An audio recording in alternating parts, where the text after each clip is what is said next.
balik ikaw yung nagbibigay ng bigas kanila, tumutulong, Tiyo din niya, yung ano. binibigyan niya ng tulong. Yan nga pinatigil para nga mas mapakain. Nakakaawa Kasi naman, sila magugutom.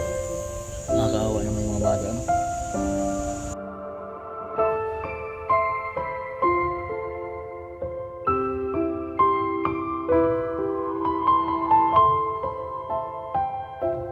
Yan, dito na po kami at meron po kami tutulungan ni Idol. Ito po yung bahay po ng ating tulungan. Pamilya po ito ng iniwan po ng ama't ina. Ayan po mga kabayan. Ito po yung mga... Ito ka, dali! Ito kayo sa loob. Ito po yung tutulungan natin. Ayusin po natin. Ayan. Saan yung ibang kapatid mo? Nasaan sila? Ito po yung bahay po nila mga kababayan. Nasaan yung mga kapatid mo? Ha? Tulog? Nandyan ba? Wala. Hinanap po natin yung mga kapatid po nila mga kababayan. Ito po yung bahay po nila mga kababayan. Oh.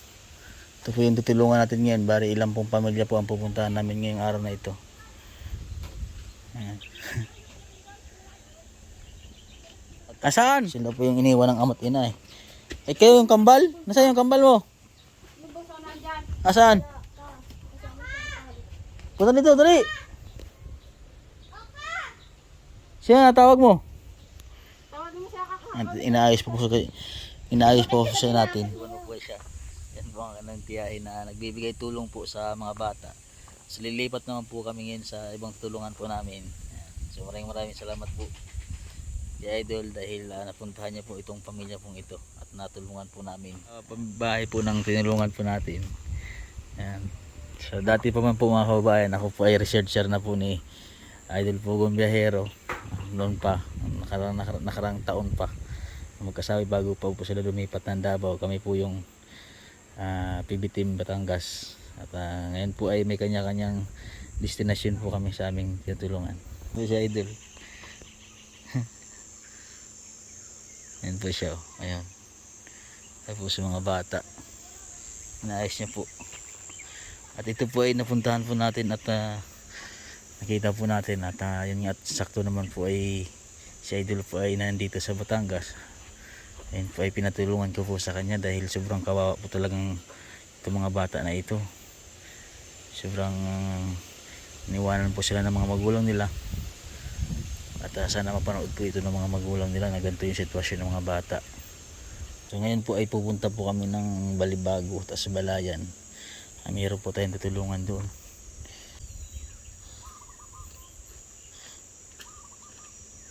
Bawa lang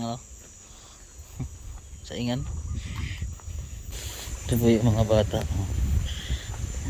Ito po yung mga tinulungan natin. So, siya kambal.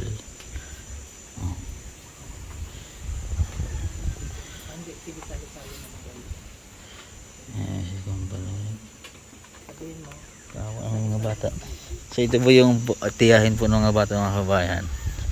Bali yung sinong inampon mo dyan? Yung kinuha mo? Ha? Yung maliit. Yung maliit? Anong pangalan ng batang maliit? Hindi ko nga kalala yun. Sige, ano, Bali tiyahin mo? Ay bali ano mo yung pamangkin mo. pamangkin mo? Anong buwan pa siya dito? Ay, nakararating lang naman yun. Kinubali, kinuha nyo sila? O pumunta siya dito? Pumunta na sila dito. Bali, Tinakasan na kanyang ama. ay tinakasan nila yung papa nila. Ay bali pala doon sila nakatira dati sa papa nila. Ay kaya sinabing anong bata ay sinasaktan daw siya ng papa Sabi nila. ko nga yan, nagkukwenta naman mga yan. Kikwentuhan. Nagkukwenta sa amin. Kayo yung ikaw yung nagbibigay ng bigas kanila, tumutulong, Yung mga tiyo din niya, yung ano. binibigyan niya ng tulong. Yan nga pinatigil para nga mas mapakain. Nakakaawa naman, Kasi sila magugutom din. nakakaawa naman yung mga bata, ano. Hindi na pala sila nag-aaral magkapatid, ano. Hindi na. Tumigil na. Tumigil na. Eh, napasok ko daw yan. Ah. Eh, nagsiuwi na dito. Ay, nag-uwian na siya dito. wala akong makain. Isang beses lang nakain sa isang araw. Isang beses lang kumain sa isang araw. Mga yan, kano dyan? Siya yung sabi. Dito tayo. Ay, grabe naman. Malaki. Ang kaawa naman pala. Hmm. Yung mama nila, may buntis daw ang mama nila. Ewan ko lang. Sabi ni Sarah, buntis daw mama nila. Hindi ko alam kung buntis yun. Bali, pinsan mo yung nanay yung mga yan, ano? Pinsan ko. Mag-anak. Sino kasama? Pamangkin ka mga yun. Sino kasama dyan nila natutulog? Yung mga tiyo eh. Tito. Ang mga tito Tito nila. niya, si Gilbert, si Toro, Arthur. Salo-salo sila. Pagkain ba silang makain? Hmm. Ayun ay, ano? Tutong na kanin yung amin nakita.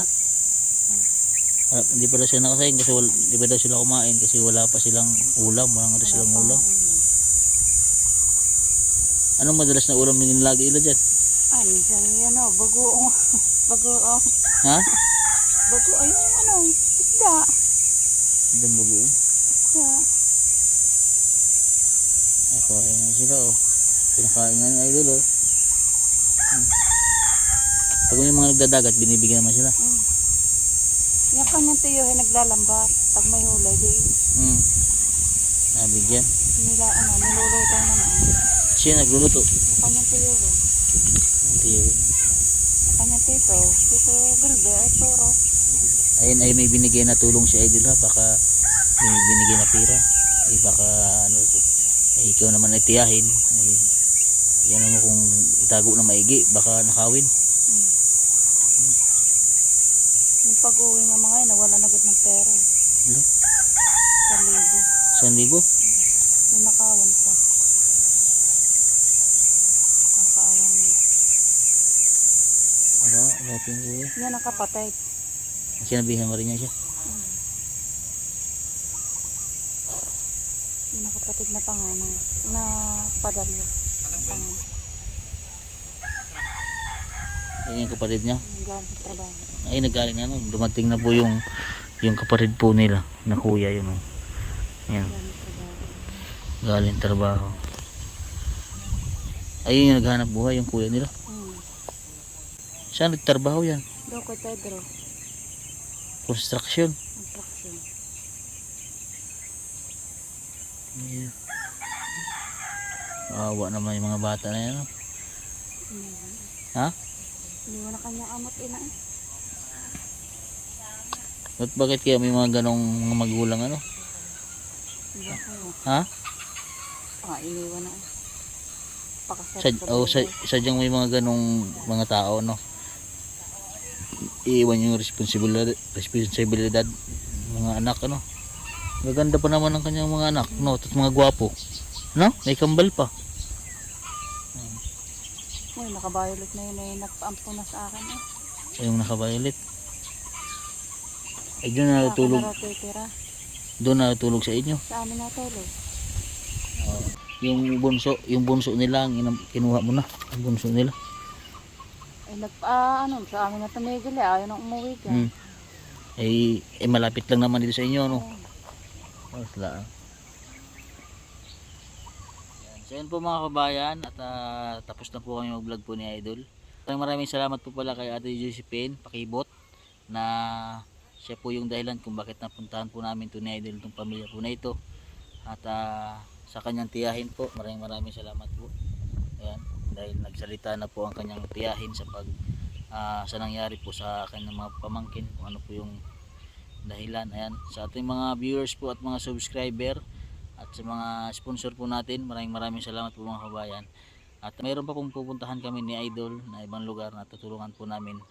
Kaya mga kabayan, dito na lang po yung vlog ko. God bless po at magandang tanghali sa atin lahat.